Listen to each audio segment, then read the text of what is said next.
சிலிண்டரை திருடுறதா? ஆக்சுவலாக இது எழுதும்போது ஈரானில் வார் இல்லை 2024.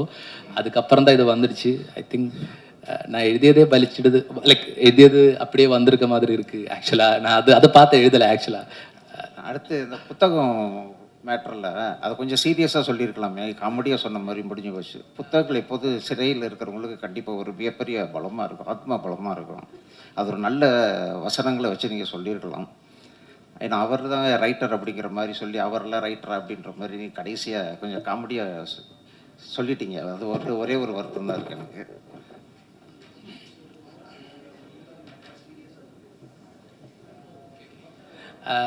ஆக்சுவலி நான் புக்கு படிக்கிறது காமெடியாக ஆக்சுவலாக சொல்ல வரல. ஆக்சுவலாக என்னை பொறுத்த வரைக்கும் இந்த கேரக்டர் மட்டும்தான் காமெடி. ஆக்சுவலாக லைக் புக்கு படிக்கிற விஷயம் எப்போவுமே நல்லது தான். அது நான் எந்த டைமில் லைக் ஆக்சுவலாக நான் நிறைய like I really like to read. So அதில் நான் என்ன ட்ரை பண்ணேன்னா பேசிக்காக அந்த கேரக்டர் மட்டும்தான் காமெடியாக இருக்கும். அவர் சொல்கிறது ஆக்சுவலாக உண்மை தான். ஆனால் நம்ம எப்போதுமே சினிமாவில் யாரோட ரியாக்ஷனுக்கு மியூசிக் போடுறாங்களோ, யாரோட ரியாக்ஷனில் காமெடியாக தெரியும். லைக் அர்ஜுனை, அந்த கேரக்டரை இவருக்கு ஆப்போசிட் நிற்கிற அர்ஜுனையா இல்லை அதுக்கு பக்கத்தில் நிற்கிற ஆளை பொறுத்த வரைக்கும் இவர் சொல்கிறது காமெடியாக தெரியலாம். ஆக்சுவலாக நான் அது காமெடியாக லைக் சொல்கிற வந்த வார்த்தைகள் இல்லை. ஆக்சுவலாக அவர் சொல்கிறது சீரியஸ் தான். ஆனால் இந்த ஸ்டோரியில் இந்த சுச்சுவேஷனில் அதை எப்படி ப்ளேஸ் பண்ணுறீங்களோ அது ஆக்சுவலாக ஹியூமராக வரும். ஆக்சுவலாக புக்கு படிக்கிறதுன்னு ஒரு பிரச்சனை இல்லை. புக்கு படிக்கிற ஒரு பழக்கம் இவருக்கு ரொம்ப சீரியஸாக இருக்கிறதுனால மட்டும்தான் ஆக்சுவலாக இந்த ஒரு பிரச்சனை வந்துடுச்சு. ஸோ அந்த ஒரு மேட்ரு மட்டும்தான் நான் ஃபோக்கஸ் பண்ணியிருக்கேன். ஆக்சுவலாக இட்ஸ் லைக் புக்கு படிக்கிறதோ இல்லை புக்கை பற்றி சொல்கிறதோ ஒன்றும் பிரச்சனை இல்லை. பட் இந்த ஸ்டோரியில் இந்த கேரக்டருக்கு இப்படி தான் கோக்கினஸ் இருக்குது. அதனால மட்டும்தான் அவர் அப்படி சொல்கிறாங்க. That's all. இந்த வெப்சீரிஸில் ரொம்ப பிடிச்ச விஷயம் என்னென்னா, நீங்கள் இந்த கண்ணகி சென்டிமெண்ட்டை எடுத்து பண்ணியிருக்கீங்க. ரொம்ப நல்லா இருந்தது. ஆக்சுவலி நீங்கள் இந்த ஜெயிலில் இருந்து எது வேணாலும் காணாமல் போனதாக நீங்கள் ஸ்கிரிப்ட் பண்ணியிருந்துருக்கலாம். எப்படி அந்த கண்ணகி அப்படின்ற ஒரு விஷயம், கண்ணகி கோயில், கண்ணகி கோயிலுக்கான காணிக்கை அப்படின்றது எப்படி எடுத்தீங்க? ரொம்ப நல்லா இருந்தது அது. தேங்க்யூ. ஆக்சுவலாக இதில் முதல்ல நான் இந்த ஸ்டோரி நானும் ஆகாஷும் ஸோ இது தமிழில் சேஞ்ச் பண்ணும்போது இது எங்கே ப்ளேஸ் பண்ணலாம் அப்படி ஒரு ஒரு ஒரு ஒரு க்ரைசிஸ் வந்துடுச்சு. இது எங்கே கொண்டு போய் வைக்கலாம்? பேசிக்காக என்னை பொறுத்த வரைக்கும் எனக்கு அவ்வளோ லைக் இது கொஞ்சம் ரூரலான ஸ்டோரி. அப்போது இது கொண்டு போய் லைக் ஏதாவது ஒரு ஊரில் வச்சுட்டேன்னா ரொம்ப லைக் என்னை பொறுத்த வரைக்கும் எனக்கு அவ்வளோ கன்விக்ஷனாக எனக்கு சொல்ல முடியாது. ஸோ அதனால் அது வந்து ஒரு பார்டர் டவுனில் தான் வைக்கணும்னு நான் நினச்சிட்டு இருந்தாங்க. ஸோ என்னை பொறுத்த வரைக்கும் குமிளி ஒரு பொள்ளாச்சி ஒரு நாகர்கோவில் இந்த மாதிரி ஏதாவது ஒரு பார்டர் டவுனில், கேரளா தமிழ்நாடு பார்டர் டவுனில் ஸோ கல்ச்சர்லாம் நமக்கு மிக்ஸ் பண்ணலாம். ஸோ அந்த மாதிரி ஒரு பார்டர் டவுனில் ஒரு ஃபிக்ஷனல் டவுனில் வைக்கலான்னு தான் நினச்சிட்டு இருந்தாங்க. ஸோ அதுக்காக குமிளியில் நான் ஜஸ்ட் லொக்கேஷன் பார்க்குறதுக்காக இப்படி போயிட்டு இருக்கும்போது தான் அங்கே ஒரு ஆக்சுவல் இந்த மாதிரி ஒரு ஸ்டோரி இருந்தாங்க. மதுரையிலிருந்து கண்ணகி அது மதுரை எல்லாமே எரிச்சிட்டு வந்து உட்கார்ற மாதிரி அங்கே ஒரு ஒரு அங்கே லைக் குமிளியில் வந்துட்டு அந்த கோவிலோட பேர் மங்களாதேவி அம்மன் கோவில்னு ஒரு கோவில் இருக்காங்க. வருஷத்தில் ஒரு தடவை தான் அங்கே ரிசர்வ் ஃபாரஸ்ட்டுக்குள்ளே இருக்காங்க. ஸோ அந்த கோவிலுக்குள்ளே போக முடியும். ஸோ நான் அந்த ஸ்டோரி ஒரு அம்மா என்கிட்ட சொன்னாங்க, இந்த மாதிரி ஒரு கதை இருக்குது. அப்போது ஐ தாட் ஓகே இது ரொம்ப ரூட்டடாக இருக்குது, நம்ம கதையில் மேட்ச் ஆக மாதிரி இருக்குது. ஸோ அந்த மாதிரி சேஞ்ச் பண்ணிட்டேன். அண்ட் அது லைக் ஐ திங்க் இந்த ஸ்டோரியில் அந்த தேவியோட ப்ரெசன்ஸு இல்லை அந்த மாதிரி லைக் அது நம்ம பிளான் பண்ணல. லைக் ஆக்சுவலி அந்த ஒரு லொக்கேஷன் இருக்கையில் போகும்போது நான் அந்த கதையை கேட்கும்போது ஆக்சுவலாக இது என்னோட ஸ்டோரியில் ரொம்ப ஃபிட் ஆகும்னு நினச்சி தான் இந்த ஒரு எலமெண்ட் இப்படி கொண்டு வந்துடுச்சு. ஸோ அதுதான் அப்படி தான் எனக்கு அந்த கதையை கிடச்சிடுச்சு. ஆக்சுவலாக சார் டைரக்டர் சார் ஜெயிலர் யூனிஃபார்மே போட மாட்டேங்கிறாரு, என்ன காரணம்? அதே மாதிரி ஜெயிலில் ஒரு சம்பவம் நடந்தால் ஜெயிலர் தான் பொறுப்பு, ஆனால் சப் ஜெயிலர் தூங்கிட்டாலும் அவர் தான் பொறுப்பு. அந்த காசை கொண்டு வந்து வைக்கிறதுக்கு அவர் எந்த முயற்சியும் எடுக்கல. ரொம்ப நல்லா இருக்குது ஃபஸ்ட்டு 4 எபிசோடு. செகண்ட் 4 எபிசோடு கொஞ்சம் சர்க்கஸாக இருந்தது. சர்க்கஸுங்கிற பேருக்காகவே அப்படி வச்சுருந்தீங்களோ? அது அது ஆக்சுவலாக லைக் அது எனக்கு என்ன சொல்கிறதுன்னு ஆக்சுவலாக இதுக்கு என்ன ஜெயிலர் சார் ஷர்ட்டு போடுறது என்னை பொறுத்த வரைக்கும் நான் இமேஜின் பண்ணும்போது அவர் ஷர்ட் போடாமல் இருக்கிறது தான் நல்லாயிருக்கும். அந்த கூட்டத்திலே அவர் தான் தனியாளாக இருக்காங்க. ஸோ பாக்கி எல்லாருமே யூனிஃபார்ம் போட்டுட்ருக்காங்க. பட் அவர் மட்டும்தான் ஷர்ட் மட்டும் இருக்காங்க. ஸோ அந்த ஒரு கூட்டத்துக்கு ஒரு ஹெட்டாக இருக்கிற ஆளுக்கு அந்த யூனிஃபார்மிட்டி இல்லை. அவர் வேற ஒரு ஆள் மாதிரி அந்த ஜெயிலை வேறு மாதிரி நடத்திட்டு இருக்காங்க. அங்கே இருக்கிறவங்களுக்கு வேறு பிரச்சனை. ஸோ அதனால தான் அவருக்கு தனியாக ஒரு ஷர்ட்டு வைக்கணும்னு நானும் டிஓபியும் அது விஷுவலி அப்படி வந்தால் நல்லாயிருக்கும்னு நினச்சி தான் அந்த ஒரு ஷர்ட்டோட ஆப்ஷன் கொடுத்துருக்காங்க. அதுக்கப்புறம் பாக்கி எல்லாமே நீங்கள் லைக் வாட் யூ ரிசீவ் அதுதான் என்னை பொறுத்த வரைக்கும் அது அப்படி தான் எனக்கு சொல்ல முடியும். தேங்க்யூ. அதே மாதிரி டேரக்டர் சார் நம்ம ஹீரோயினோட உங்கள்கிட்ட தான் ஹீரோயினோட கெமிஸ்ட்ரி மாதிரியே அந்த கல்வியோட கெமிஸ்ட்ரி ரொம்ப நல்லா இருந்தது. இவ்வளோ பேர் மலையாளிஸ் வந்திருக்கீங்க, ஆனால் அதில் திருடிய மலையாளிஸாகவே காமிச்சிருக்கீங்களே, இது உங்கள் ஊரில் உங்களுக்கு எதுவும் பாதிப்பு ஏற்படுத்தாதா? ஏன்னா ஒருத்தரை காமிச்சு ஒருத்தரை தமிழராவோ இல்லை வேற ஒரு மொழிக்காரராவோ காமிச்சிருக்கலாம். ஏன் 2 பேருமே இப்போ இதே ஒரு தமிழ் டைரக்டர் எடுத்திருந்தாருன்னு வச்சுக்கோங்க, மலையாள இண்டஸ்ட்ரியில் என்ன இருக்குன்னு யோசிங்க, சொல்லுங்கள் பதில். அதில் முதல்ல காட்டுற 2 திருடனுங்க தமிழ்நாட்டில் தான் இருக்காங்க. ஸோ இதொரு like I don't believe in boundaries actually. I don't believe in boundaries. So that's my justification. I don't believe in countries. I don't believe in states. I don't believe anything like that. So என்னை பொறுத்த வரைக்கும் அந்த மாதிரி ஒரு கேள்வியை வந்தால் தான் I don't care actually. இல்லை நீங்கள் சொன்னீங்க 2 பேரும் தமிழ்நாட்டில் தான் இருக்கீங்கன்னா என்ன சொல்ல வரீங்க? மீனாட்சி ரோல அந்த 2 திருடரும் தமிழ்நாட்டில் தான் இருக்கீங்கன்னு ஒரு பாயிண்ட் சொன்னீங்க, என்ன சொல்ல வரீங்க? இல்லை அது நான் சொல்லலை ஆக்சுவலாக. I don't believe in like borders. அது நாம போட்டது ஆக்சுவலாக. ஐ டோன்ட் பிலீவ் லைக் எனக்கு அதில் எந்த இதுவும் இல்லை. கேரளா, தமிழ்நாடு, ஆந்திரா அப்படி ஒன்றும் இல்லை ஆக்சுவலாக. இந்தியா, பாகிஸ்தான் அது மாதிரி நான் எதுலையும் பிலீவ் பண்ணலை. ஸோ நான் ஸ்டோரி யோசிக்கும் போதும் அப்படி யோசிக்கலை ஆக்சுவலாக. அவங்க எதுக்கு 2 பேர் கேரளாவில் இருக்கு, இவங்க 2 பேர் எதுக்கு தமிழில் இருக்குது அப்படி இல்லை ஆக்சுவலாக. இது ஒரு நாடு, ஊர், லைக் மனுஷங்க தான் எல்லாருமே. So when it's a community எல்லா டைப் ஆஃப் ஆட்காருமே இருக்குங்கன்னு நான் நினைக்கிறாங்க ஆக்சுவலாக. அந்த மாதிரி யோசிக்கவே இல்லை ஆக்சுவலாக. என்னோட கேள்வி வந்து உங்களுக்கு பாதிப்பு வந்துடக்கூடாதுங்கிறது. நீங்கள் ஒரு மலையாளி பேச்சிலேயே தெரியுது இல்லையா? உங்கள் டீம்லேயும் நிறைய பேர் மலையாளிஸ் இருக்காங்க. நீங்கள் நாளைக்கு ஊருக்கு போகிறப்ப நாட்டில் அவட கொஞ்சம் பிரச்சனை, அதுக்கு நான் பறஞ்சு அந்த மாதிரி யாருமே கேள்வி கேட்பாங்க கண்டிப்பாக? No, I don't think so. Munishkanth sir முந்திலாம் கவுண்டமணி என்ன வடிவையெல்லாம் நடிக்கும்போது அவங்களுக்கு நல்ல ஜோடிலாம் அழகழகாக இருக்கும். தாய் கிழவிலையும் இல்லை, அதுக்கு முன்னால் படத்துலையும் இல்லை, இந்த படத்துலையும் இல்லை. நீங்கள் அதில் ஸ்கிரிப்ட் கதை கேட்கும்போது சொல்லக்கூடாதா ஒரு அழகான ஹீரோயின் இருக்கணும், இந்த மாதிரிலாம் நடிக்க மாட்டேன் அப்படின்னு எல்லாரும் இப்படி கொண்டு போயிடுவாங்களே, எப்படி உள்ள பொழப்பீங்க? இல்லைண்ணே அதான் அமையுது. ஆனால் அதை தாண்டி வந்து இப்போ அதுதான் நிற்கிது. அது கொஞ்சம் சிம்பத்தியாக வந்து மக்கள் பார்க்குற மாதிரி இருக்குது. நமக்கு கொஞ்சம் அதில் ஒரு செல்ஃபிஷாக தான் இருக்குது. அதனால் அந்தளவு கதைக்கலாம் அப்படின்லாம் இல்லை. நான் மேக்ஸிமம் டைரக்டரோட ஆர்டிஸ்டாக தான் இருப்பேன். இப்போ நான் நடித்தேன்னா என் கூட எனக்கு ஃபேராக யார் நடிக்கிறாங்கன்னு இதுவரை நான் எந்த படத்துலையுமே கேட்டதில்லை.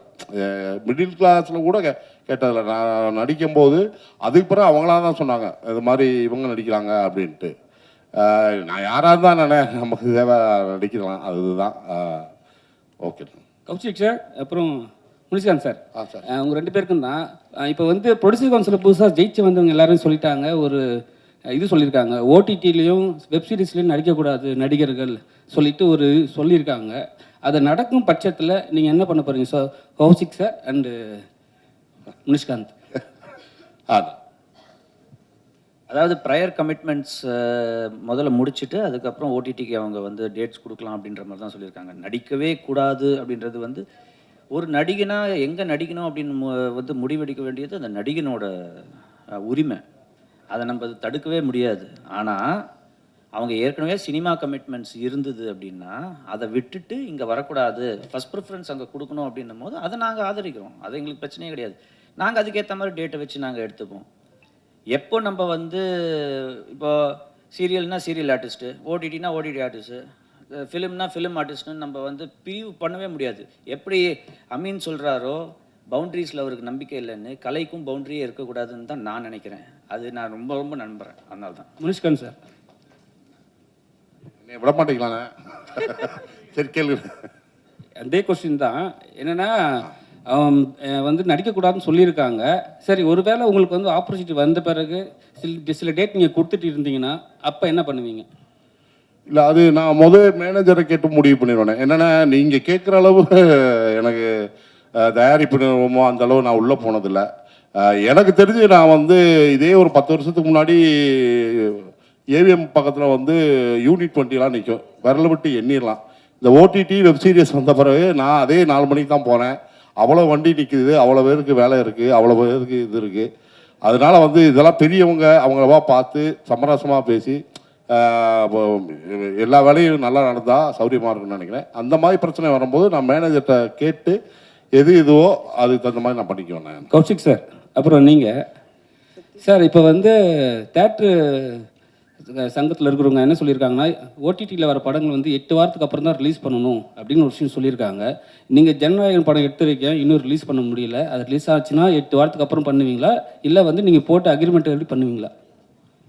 இல்லை, அது ஜனநாயகம் பொறுத்த வரைக்கும் அதோட டேட் வந்து இப்போதைக்கு யாருக்குமே தெரியல. அது எப்போ ரிலீஸ் ஆகுதோ அதோட கான்ட்ராக்டில் நம்ம எப்படி பண்ணியிருக்கோமோ அதுக்கேற்ற மாதிரி வந்து சேனல் பிஸ்னஸ் ஹெட் முடிவெடுத்து அந்த ரிலீஸ் நடக்கும்.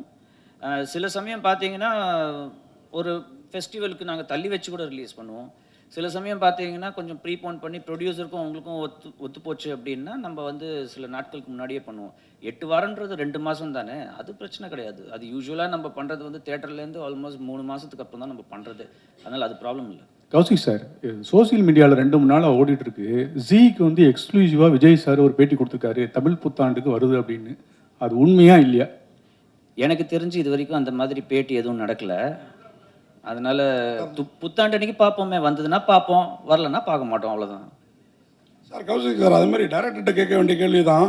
நீங்களும் கிட்டத்தட்ட டேரக்டர் தானே, அதனால் உங்கள்கிட்ட கேட்குறேன். இந்த சீரீஸில் ரொம்ப நல்லா பண்ணியிருக்கீங்க நான் சொன்ன மாதிரி.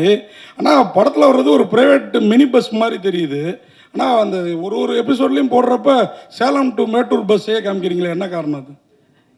எங்கள்கிட்ட இப்போ ஒரு கொடுக்குற அளவுக்கு ஒரு 200 கோடி 300 கோடி பஸ் இருந்ததுன்னா ஒரு பெரிய பஸ்ஸை வந்து செட்டு போட்டு கூட எடுக்கலாம். நம்ம வந்து ஒரு ப்ராடக்டை பண்ணும்போது ரெவென்யூவும் வரணும். அந்த ரெவென்யூ வரத்துக்காக நாங்கள் என்ன பண்ணுவோம் அப்படின்னா, ஒரு அளவுக்கு தான் பட்ஜெட் சில விஷயங்களுக்கு கொடுப்போம். பஸ்ஸுன்றதை காமிக்கணும், அதில் ஒரு கண்டக்டர்ன்றதை காமிக்கணும்.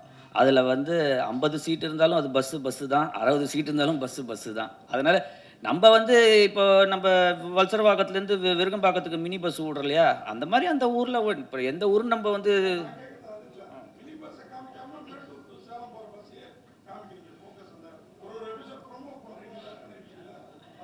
அந்த ஷாட் வந்து ஒரு க்ரியேட்டிவாக வந்து டைரக்டர் எடுத்துருக்கிற இது. ஆமாம். ஸோ அதில் என்ன அப்படின்றது வந்து அது ஒரு டைரக்டர் பாயிண்ட் ஆஃப் வியூவில் அவர் வச்சுருக்காரு. ஸோ அது அந்த டைரக்டரோட பாயிண்ட் ஆஃப் வியூக்கு நம்ம கொடுக்குற ஒரு மரியாதை, அவ்வளோதான், வேறு ஒன்றுமே கிடையாது. Director, thank you. டைரக்டர், இல்லை படத்தில் ரைட்டர் ஒருத்தர் வந்து அவர் எழுதின மாதிரி அவரே பந்தா பண்ணிப்பார். அவர் எப்பயுமே எழுத்தாளருக்கு அவங்க எழுதுனாங்கன்னா ரொம்ப ஸ்ட்ராங்காக சொல்லுவாங்க, என்னோடய எழுத்து அப்படி இருக்கும்ன்ட்டு. ஆனால் படத்தில் வந்து நீங்கள் காமிச்சிருப்பீங்க, அவர் எழுதுனது அவர் சொல்லிகிட்டே இருப்பார், பின்னாடி இருக்க கைதி சொல்லுவார், சார் சுமாராக தான் இருக்குன்ட்டு. எந்த இடத்துல இதை அனுபவப்பட்டீங்க? எந்த கதையை படிக்கும்போது இதே யாரா இவன் இப்படிலாம் எழுதியிருக்கான் அப்படின்னு யோசிச்சிங்களா? அதை எடுத்துகிட்டு வந்து படத்தை உள்ள வச்சிங்களா? ஆக்சுவலாக நான் ஏதாவது கதையை வந்து என்னோட கோரைட்டர் கூட சொல்லும்போது அவர் இதே மறுபடி தான் சொல்கிறாங்க. ஸோ அந்த எக்ஸ்பீரியன்ஸ் தான் ஆக்சுவலாக எடுத்துட்டேன். எவ்வளோ சுமையாரான கதை, இது ஒர்க் ஆகாதுன்னு அவள் அப்படியே சொல்லுவாங்க. அதனால் அந்த எக்ஸ்பீரியன்ஸ் தான் எடுத்து சொல்லியிருக்கேன். சார் கௌஷிக்கு தான் ஒரு கேள்வி சார் இங்கேருந்து sir. Sir in regard to தான் அந்த தியேட்டர் ஓனர்ஸ் அசோசியேஷன் சொன்னதை பற்றி தான். பட் அவங்க சொல்லியிருக்கிறது என்ன அப்படி சொல்லியிருக்காங்கன்னா வந்து ஒரு நடிகரோ அல்லது ப்ரொடியூசரோ வந்து டிரெக்டரோ வந்து வெப் சீரிஸ் பண்ணக்கூடாது, அப்படி பண்ணுறவங்க வந்து படம் பண்ணாங்கன்னா அவங்களை என்டர்டெயின் பண்ணக்கூடாது அப்படின்னு சொல்லியிருக்காங்க. அப்படி தான் அவங்க பேசுன இந்த ரோஹிணி பன்னீர்செல்வம் போட்டோ ஆடியோவில் அப்படி தான் இருந்துச்சு. பட் அப்படி சொல்கிறதுக்கு அவருக்கு அந்த உரிமை இருக்கா? As per competition commission of India பிரகாரமா யாருடைய தொழிலையும் யாரும் முடக்கிறதுக்கான உரிமை கிடையாது. உங்களை போல கார்பரேட் கம்பெனிஸ் ஏன் வாயை மூடிட்டு இருக்கீங்க சார்? இதுக்கு ஒரு பதில் அறிக்கை கூட உள்ள இல்லை சார். ஏன்னா விடுறவங்களதான் நீங்க இது கேட்கணும். நாங்க வந்து அடுத்த ப்ராஜெக்ட்டுக்கு மறுபடியும் முனிஷ்காந்த் சாரை கேட்போம். இப்போ அவர் வந்து நடிக்க மாட்டேன் அப்படின்னு சொன்னாதான் எங்களுக்கு பிரச்சனை. அதாவது நான் ஒன்னே ஒன்று சொல்றேன், இது அறிக்கை யார் விட்டாங்களோ அவங்க கிட்ட நீங்க போய் கேளுங்க, ஏன் இந்த அறிக்கை விட்டீங்க அப்படின்ட்டு. இல்ல சார், அவங்க அறிக்கை விட்டாங்க சார், அவங்க பாட்டு விட்டுட்டாங்க. இப்போ இந்த கேள்வி வந்து ஒரல்ஸ் நான் கேட்டிருக்க மாட்டேன், அதுக்கு நீங்க பதில். ஏன் நீங்க உங்களை போல கார்ப்பரேட் கம்பெனிஸ், ஏன்னா வந்து இது தொழில் முடக்க மட்டும்தான், இதனால பாதிக்கப்படக்கூடியவர்கள் பல டெக்னீஷியன்ஸ் இருக்காங்க. இது தொடர்ந்து கேரண்டி இருக்கா சார் எல்லா டெக்னீஷியன்ஸ்க்கும், எல்லா ஆர்டிஸ்ட்டுக்கும், எல்லா படங்களையும் வேலை வாய்ப்புக்கான கேரண்டி எல்லாராலையும் கொடுக்க முடியுமா? கிடையாது. ஒரு டெக்னீஷியன் வீட்டில் சும்மா உட்காந்துருக்காரு அப்படின்னா, ஒரு நடிகன் வீட்டில் சும்மா உட்காந்துருக்காரு அப்படின்னா, அது எவ்வளோ பெரிய ஒரு கஷ்டம் அப்படின்றது அது அனுபவப்பட்டால் தான் புரியும். இல்லை, அதுக்கு தான் கேட்குறேன் அந்த கேள்வியே உங்ககிட்ட. இல்லை அதுதான், அது அவங்களோட பாயிண்ட் ஆஃப் வியூவாக இருக்குது. இந்த மாதிரி வெளியில் போய் நடிக்கக்கூடாது அப்படின்னு எனக்கு தெரிஞ்சு அதனால வந்து ஓடிடியில் நடிக்கிறதுனால வந்து ஒரு சினிமா பாதிக்கப்பட போகிறதில்ல. இன்ஃபேக்ட் சில படங்களை விட ஓடிடியில் வர கண்டென்ட் இன்னும் பெட்டராகவே இருக்குது. அது நான் ZEE5 பற்றி சொல்லலை, அக்ராஸ் ஓடிடி நான் சொல்கிறேன். நிறைய ஓடிடி கான்டென்ட் வந்து நிறைய பேர் பார்க்குறாங்க, நிறைய படங்களை விட அது பெட்டராக இருக்குது. அதனால் யார் என்ன நடிக்கணும், யார் எதில் போய் வேலை செய்யணும் அப்படின்றது அது அவங்கவுங்க உரிமை, அவங்கவுங்களோட டிசிஷன். அது தாண்டி வந்து இல்லை நாங்கள் படத்தில் வச்சுக்க மாட்டோம் அப்படின்னா அந்தந்த ஆர்டிஸ்ட்டோ அந்தந்த டெக்னீஷியனோ போய் போராடணும். ஏன் நாங்கள் நடிக்கக்கூடாது அப்படின்னு கேட்கணும். வேலை வாய்ப்புக்கு கேரண்டி இருக்கா சார்? வேலை இல்லைன்னா இன்றைக்கி எவ்வளோ பிரச்சனைன்றது எல்லாருக்குமே தெரியும். 3 வேளை சாப்பிட்லன்னா எவ்வளோ கஷ்டன்றது எல்லாருக்குமே தெரியும். ஒரு தளத்தில் வந்து ஒருத்தருக்கு வேலை கொடுக்குறாங்க, அதுவும் மரியாதை கொடுத்து சம்பளம் கொடுத்து வேலை கொடுக்குறாங்க அப்படின்னா அதை வந்து பாராட்டணுமே தவிர அதை வந்து நம்ம தப்பா நினைக்க கூடாது. பாலாஜி மாதிரி கமெண்ட் சொன்னாங்க. ஆமா சார். அவ்வளவு கொடூரமா இல்ல, நீங்க அழகா இருக்கீங்க, பிரசாந்த் மாதிரி இருக்கீங்க சார். அவரும் அழகா தான் இருக்காரு, நீங்க மாட்டி விடாதீங்க. அவரும் அழகா தான் இருக்காரு. அவர் நேத்து என்ன ஒரு மேடையில மாட்டி விட்டாரு, அதுக்காக தான் இன்னைக்கு நான் உங்களை கேக்குறேன். என்ன நீங்க ரொம்ப அழகா இருக்கீங்க, பிரசாந்த் மாதிரி இருக்கீங்க, யாராவது சொல்லிருக்காங்களா? Top star Prashanth. இது வந்து உங்க பர்சனல் வன்மத்தை கக்கற மாதிரி இல்ல பிரசாந்த்னு சொல்றது உண்மையா சொல்றேன் நான். Okay sir, thank you. ஓகேங்களா? என் பர்சனல் வன்மத்தை நான் இந்த மேடையில கக்க போறேன். அவர் மேடையில கக்குனார் நேத்தி அவரோட பர்சனல் வன்மத்தை. ஓகேங்களா? வாழ்த்துக்கள். ஹீரோயின் மேடம், உங்களுக்கு இந்த மாதிரி வெப் சீரிஸ் நடிக்கிறப்போ இன்னும் கொஞ்சம் டூயட்லாம் இல்லை, அந்த ஃபீலிங் இருந்ததா உங்களுக்கு? ஏன்னா ரொம்ப அழகா இருக்கீங்க, 2 பேருக்கும் ஜோடி பொறுத்தா அவ்வளோ பிரமாதமா இருக்குது. ஒரு டூயட் வச்சிருக்கலாமே. இன்னும் ஒரு டியூட்னா பாட்டு கேக்குறீங்களா சார்? பாட்டு இருக்கு சார், அது கட் பண்ணிட்டாரு டைரக்டர் தான், அவர் தான் கேட்கணும். அதான் இன்னும் கொஞ்சம் இதுவா இருந்தா அது நல்லா இருக்கும் அப்படின்றது என்னுடைய. நல்லா தான் இருக்கும், அது இருக்கு சார். பட் அதை அவங்க ரிலீஸ் பண்ணுவாங்க உங்களுக்காக. தேங்க்யூ, நன்றி. ZEE5